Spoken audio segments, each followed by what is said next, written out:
Hello everybody, my name is Zen, and welcome to my first impressions of Darkest Dungeon 2, which, as you guessed it, is the sequel to Darkest Dungeon, a game that I put a significant amount of time into, and I've been waiting for this one to launch fully out of early access, and it has done, so we're going to jump in, take a look. I don't really know much about Darkest Dungeon 2. I've intentionally stayed away from anything regarding the game until it, like I said, the full launch. We're going to jump in though and find out together.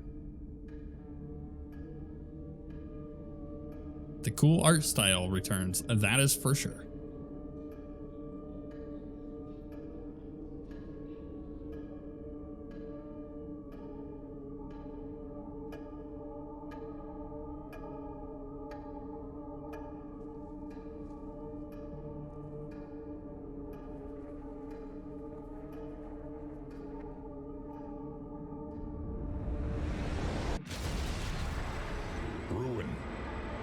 Found you at last.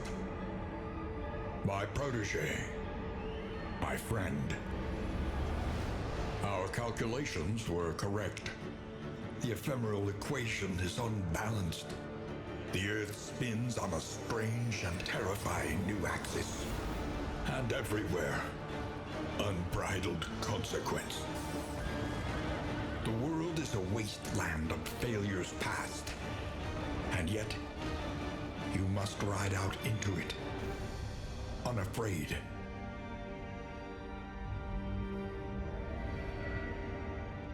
Take this. It is hope, the very last of it. It is yours now. You were bold once.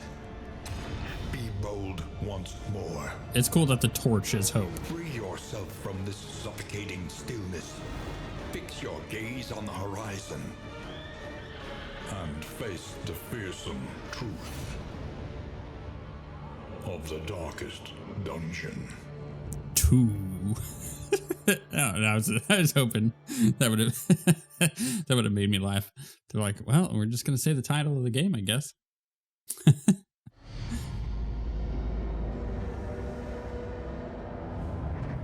You must face your failures, or be consumed by them. So the first game, you were basically an heir to this, like, gosh, how do I explain Darkest Dungeon? Actually, here, I got a better angle on it. There is a dungeon.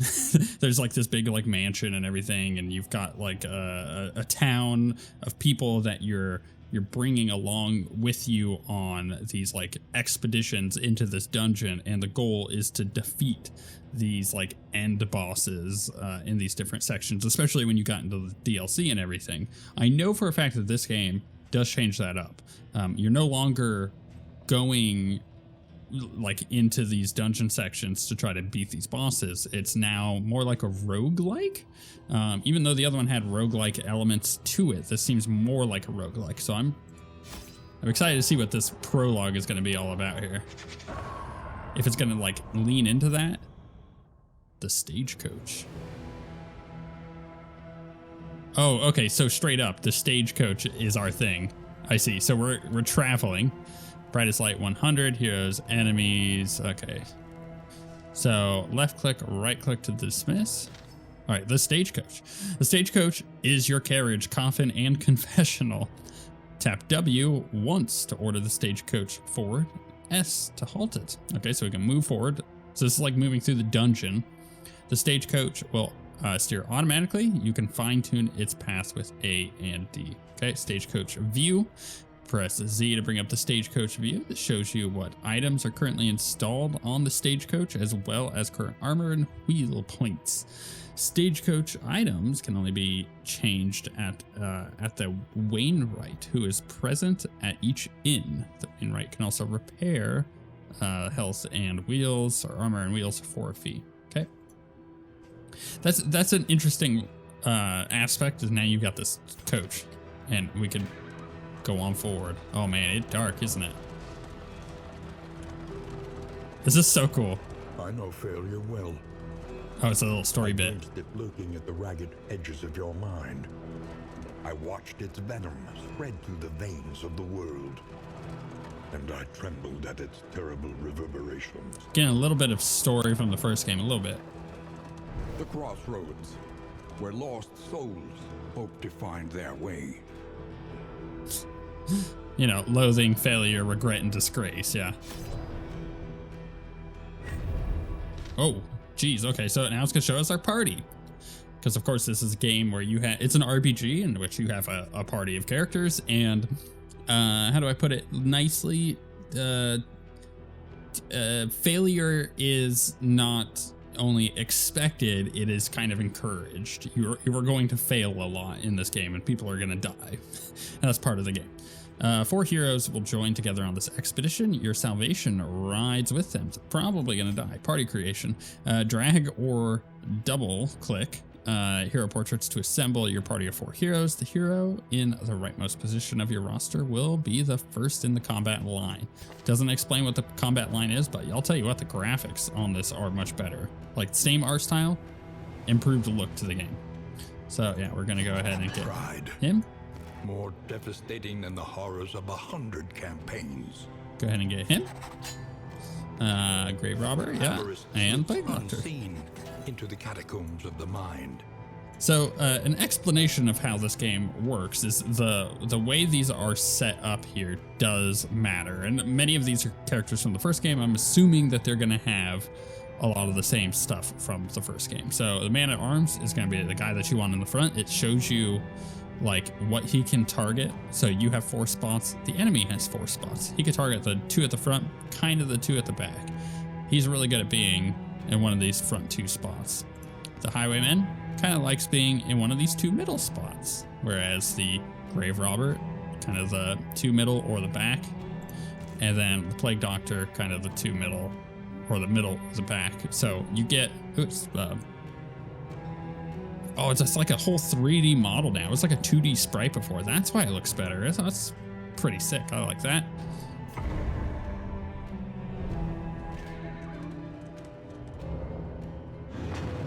The Valley.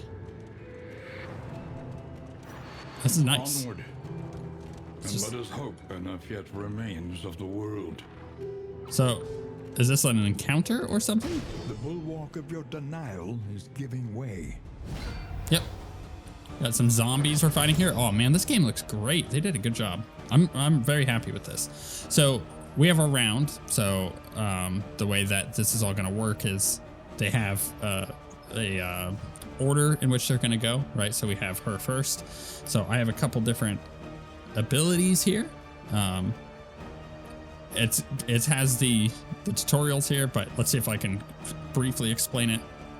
My abilities have different targets that they can do and different effects that they can do. So I basically get to choose from one of her abilities, or I can move her in the line, or I can pass her turn.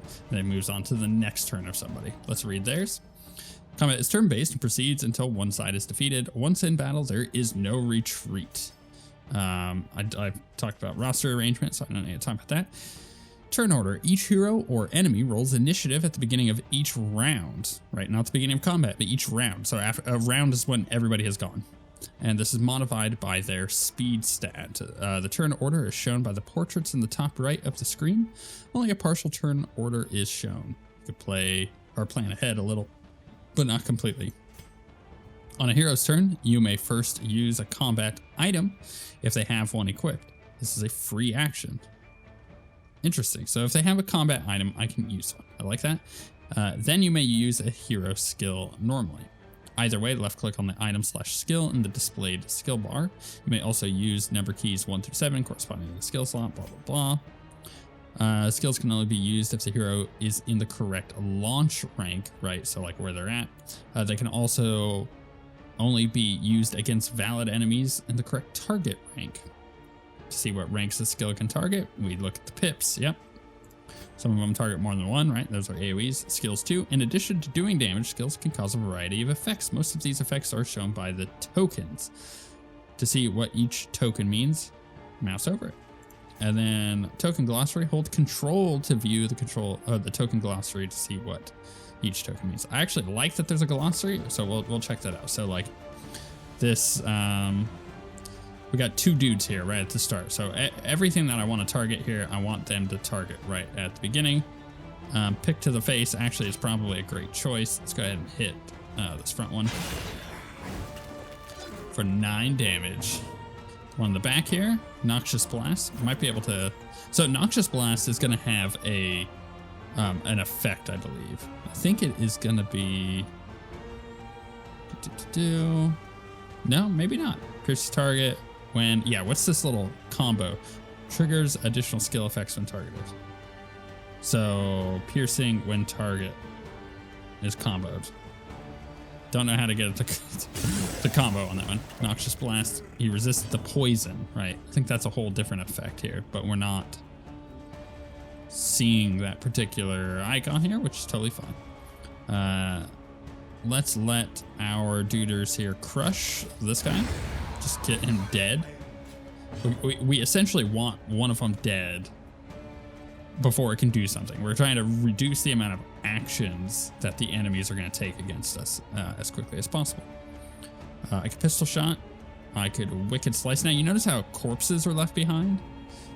In the case of zombies, I wouldn't be surprised if the corpse got back up, but in this case, it means that this guy stays where he's at. But let's say it was a ranged character and he could attack me from this position, but he couldn't attack me if he was like up in the front one. You would destroy the corpse, so he gets automatically moved up.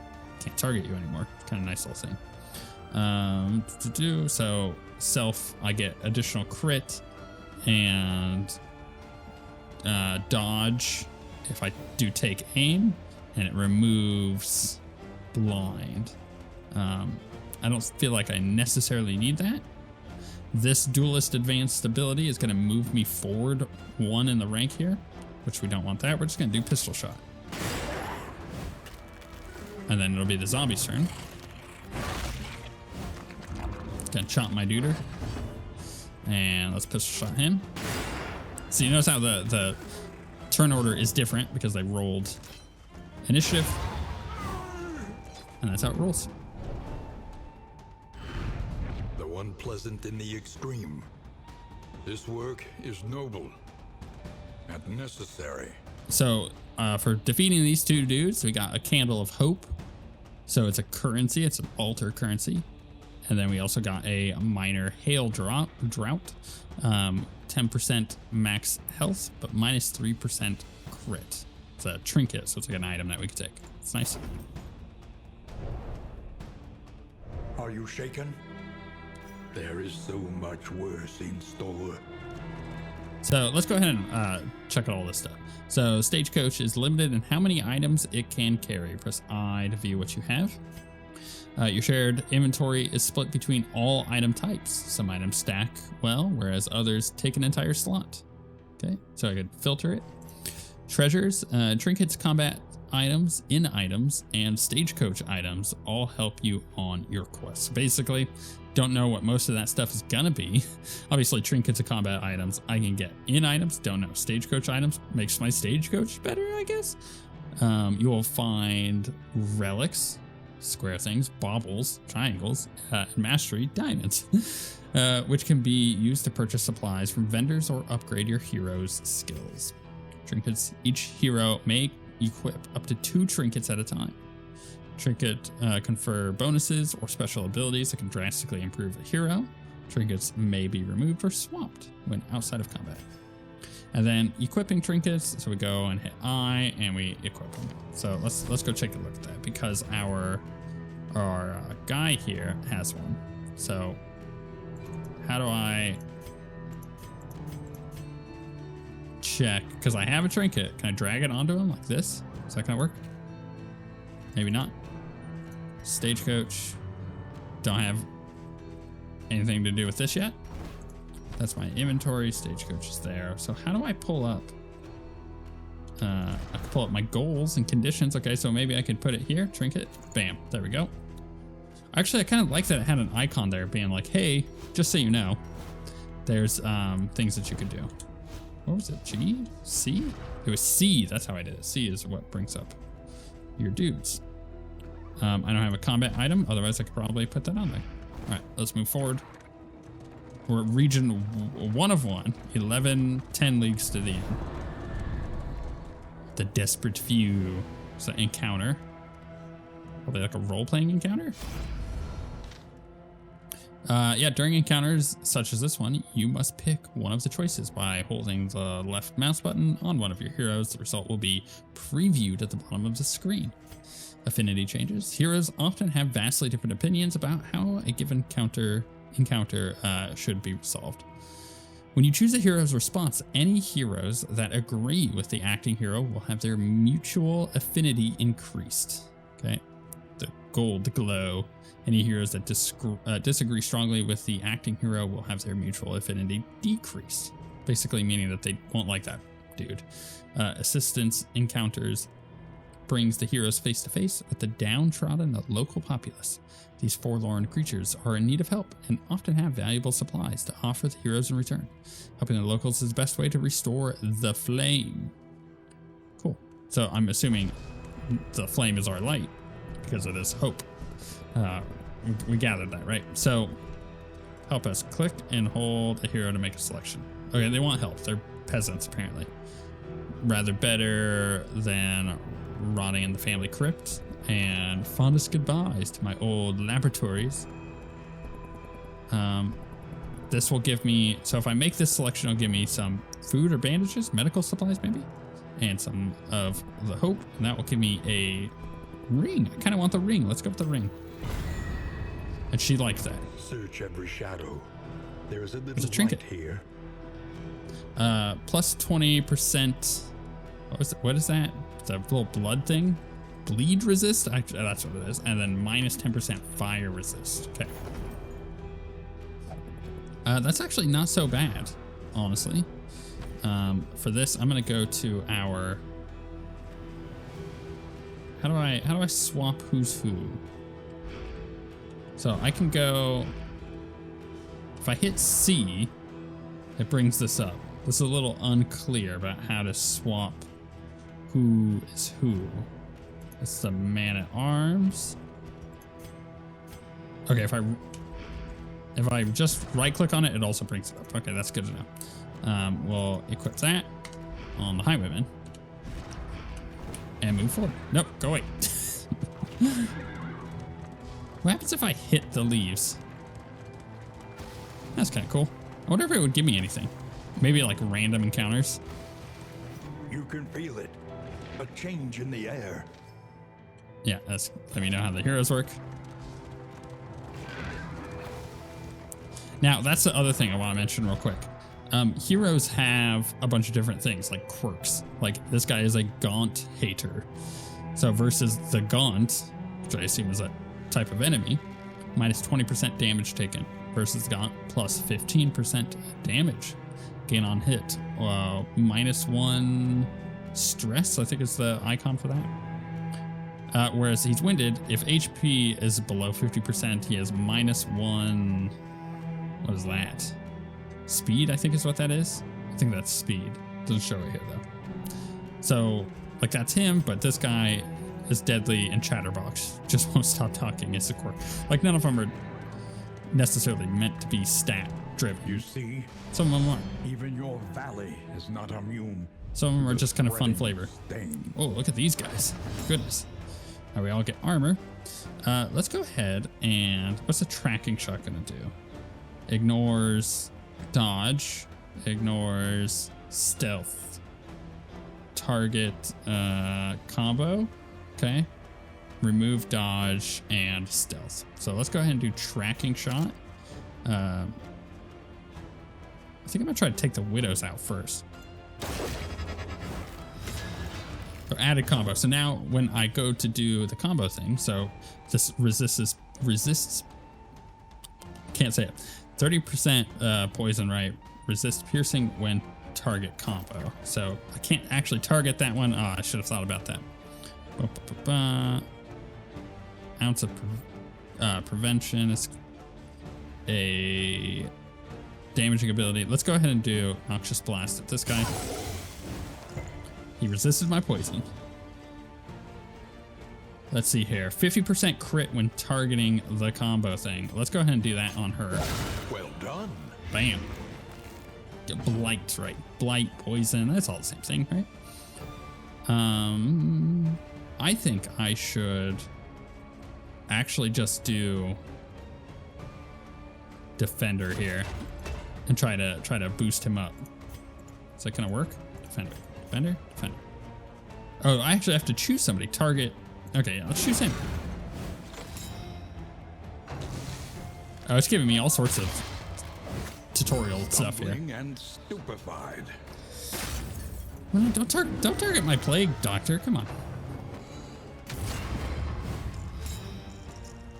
Okay, they all have guard. Okay, academic view. During combat, hold Alt or middle mouse button while mousing over heroes or enemies to see the academic view. This valuable screen shows full details on any tokens the combatant has.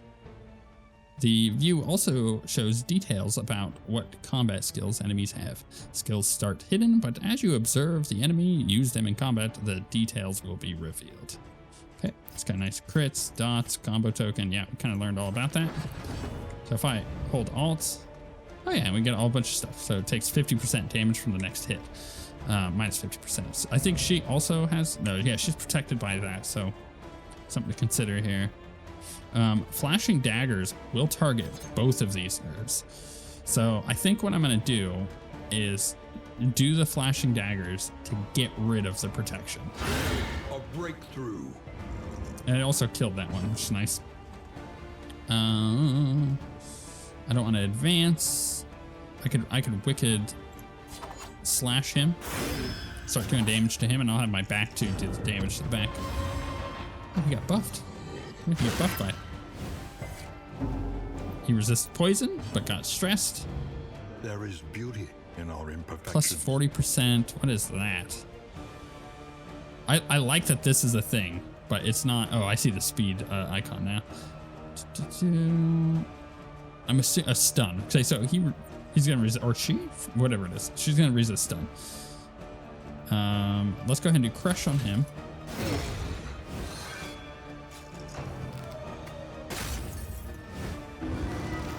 Gave her horror. What is horror? All heroes are human. Just stress. Stress is another type of health bar, essentially. You don't want to stress your dudes out.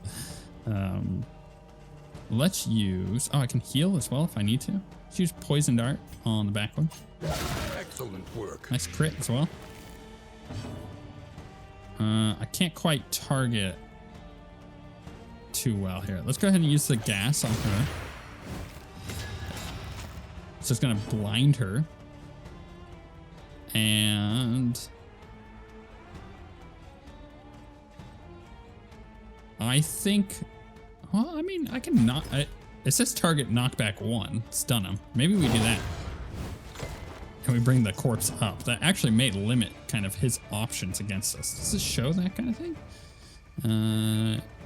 He has protect the child and carve the toy. So he can actually attack from anywhere back there. But some dudes, it's nice to move them around with the corpses. Also, it allows me to target a little bit better here. So we can go... let's go ahead and do the combo token. Goodness, taking some hits over here.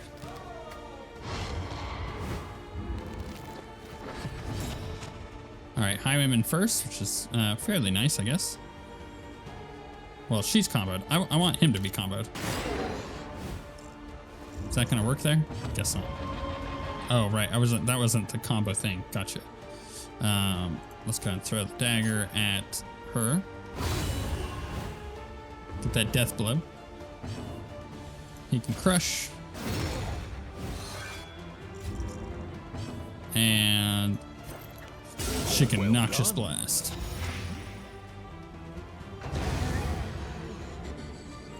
So monster death blows. Some monsters have death blow resistance, just like heroes do. When a monster is on death's door, each further blow has a chance to slay it. Some skills and trinkets can increase the chance of executing the enemy outright. Repeated blows to the monster while it's on death's door will also reduce its death blow resistance. Good to know. Sweet reprieve. Until the combat next item. test is put before you. So remove stealth, cannot gain stealth 2 rounds. Interesting. I don't know if we're necessarily fighting anything with stealth. Push on to the inn. Rest and resupply await you. But like, I might be able to equip that there?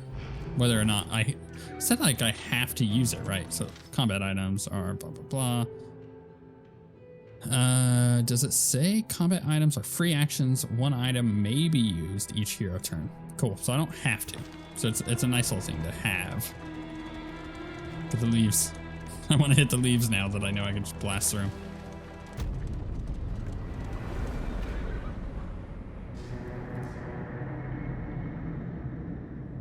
Spooky. The roaring heart does much for the weary body. Even more, perhaps, for the restless soul. So this is our things that we happen. So we've made it to an inn. The resolute companions reach the torch and crown. We got 2 candles gained from reaching the end. Just a little summary. Prologue complete. You have found your fortitude at last. Collect what hope you can and end your expedition here. I like how they all have very clear personalities, and I like that. So the inn, the prologue quest is complete for this first adventure through the valley. There is nothing left to do. So end the expedition at the lower left of the inn screen. Normally the expedition can end in 3 ways: victory, defeat, all heroes dead, or abandoning. Okay, and I said in the lower left. Oh, I see. End expedition. Every league, No, a lesson. end. So we got 3 candles. Valley completed. Yep.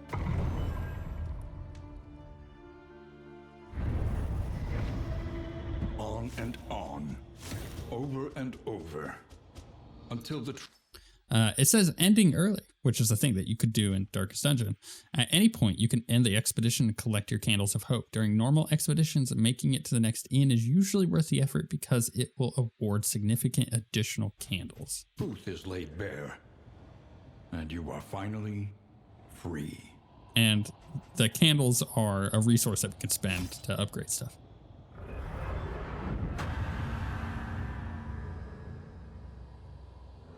And now we move forward, apparently. It's cool looking.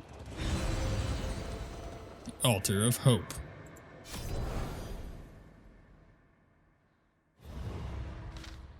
So, the Altar of Hope. Each expedition, you can earn Candles of Hope. The altar is where you spend those candles to unlock new classes, items, pets, and more.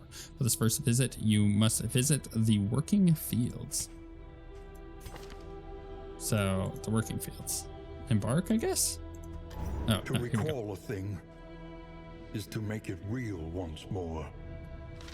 The Working Fields, here's where you unlock more trinkets, combat items, inn items, and stagecoach upgrades for future expeditions. It is vital to continue unlocking items to spend some candles here wherever you can. Each item unlocked at this altar is also immediately granted into your inventory for this current expedition. That's nice. So we got 2 stagecoach items, an inn item, combat items, and trinkets. So let's look at the stagecoach. A welcome advancement in the science of survival. So a collector's chandelier stagecoach item, luxury gear, increases stacking for Candle of Hope by 4 per stack, 33% Candle of Hope chance at locations. That's nice. That's a nice little upgrade, actually.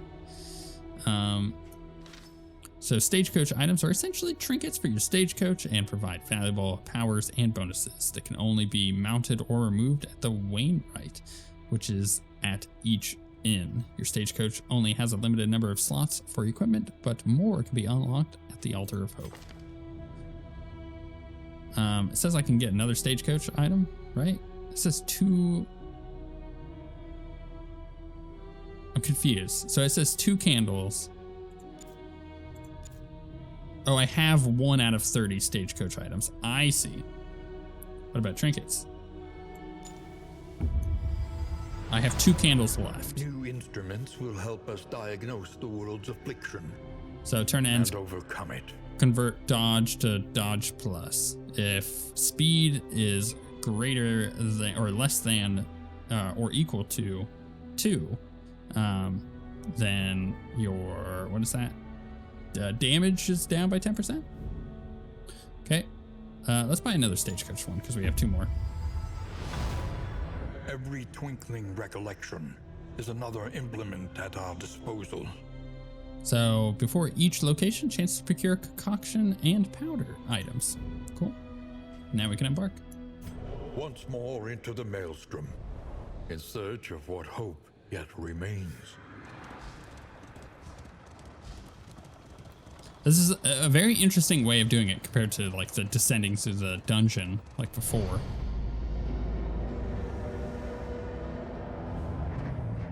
Indistinct and ill-lighted. No comfort awaits you here. So this is the next mission, right? I believe. I would assume so. I remember our first meeting on the steps of the university. A collegial handshake that would doom us both. Your insightful questions during my lectures gave me pause, and I recognized in you something of a kindred spirit. Despite our differences in age and position, we shared a keen fascination for archaeology, folklore, and, of course, occultism. The crossroads, a place between places. Okay, so then this is where we're gonna set everything up again. All right, I think that's a pretty good look at the game so far. What I like about it is that it does feel different than Darkest Dungeon, but it's very similar. The combat and the graphics feel improved. I'm like half and half on the stagecoach thing. I think it's a cool idea. I wonder how that would play out long term, because this feels more like a roguelike than before, where you're going on this like stagecoach expedition, and from what I know about the game, you can go and complete like these stagecoach things. Like basically you continue down, not necessarily a path. I don't want to be like literal and like you're going down a path, but you go down like this mission line, and then when you get to the end of it, if you complete it, you're able to, you know, bring back a bunch of stuff. But every time you go out, even upon failure, you still you know, bringing stuff back to upgrade your stuff. So that's an interesting idea, and so far I'm liking it a lot. You know, it's more Darkest Dungeon, but different, which again is good because Darkest Dungeon is very long, especially if you play with all the DLC, which I don't recommend doing to begin with. If you're going to actually jump in at the first game, add the DLC in later on. But this is, I think, a great starting point for someone who's, you know, mildly interested even in Darkest Dungeon and just kind of checking it out, because it's not like it's a huge investment of resources, but it definitely is a huge time investment. I think Darkest Dungeon 2 comes in at like 50 hours, I believe is what it is, to like do all of the main things like at least once through, which is that's an investment of time for sure. But if you are interested in the game, I always put the link to the game down below in the description. And if you want to support the channel, you can subscribe to see more videos like this, or you can hit the like button, which helps this video get out to more people, so more people get interested in this particular game, or you could become a channel member by hitting the join button down below. But with all that being said, thank you very much for watching, and we shall see you all next time.